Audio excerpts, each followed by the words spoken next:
గీతాంజలి ఉదంతంపై ఆగ్రహ జ్వాలలు వెల్లువెత్తాయి. ఆంధ్రప్రదేశ్ వ్యాప్తంగా క్యాండిల్ ర్యాలీలు, నిరసనలు తెలిపారు.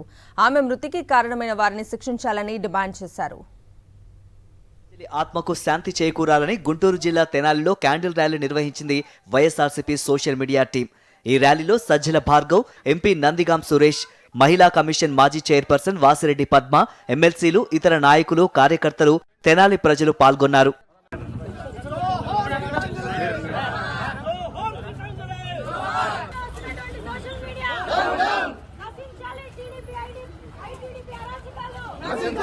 నెల్లూరులో విద్యార్థులు ఆందోళన చేపట్టారు. ముత్తుకూరు సెంటర్లో లోకేష్, చంద్రబాబు, పవన్ దిష్టిబొమ్మలను దగ్ధం చేశారు. నిందితులకు నారా లోకేష్ అండగా ఉన్నారని ఆరోపించారు. బాధ్యులను కఠినంగా శిక్షించాలని డిమాండ్ చేశారు.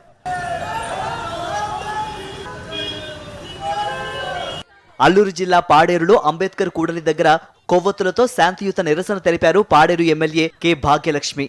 టీడీపీ, జనసేన ట్రోలింగ్తో మనస్తాపం చెంది ఆత్మహత్య చేసుకున్న గీతాంజలి మృతి పట్ల జాతీయ బీసీ సంఘం నేతలు సంతాపం తెలిపారు. విశాఖ బీచ్ రోడ్లో కొవ్వొత్తుల ప్రదర్శన చేశారు. ఆమెపై అసభ్యకరమైన పోస్టు పెట్టి చావుకు కారణమైన వారిని కఠినంగా శిక్షించాలని డిమాండ్ చేశారు. మధురవాడలో గీతాంజలికి నివాళి అర్పించారు. స్థానిక వైఎస్ఆర్సీపీ నేతలు. మారికవలస కాలనీ నుంచి జంక్షన్ వరకు మహిళలు కొవ్వొత్తుల ర్యాలీతో నిరసన ప్రదర్శించారు.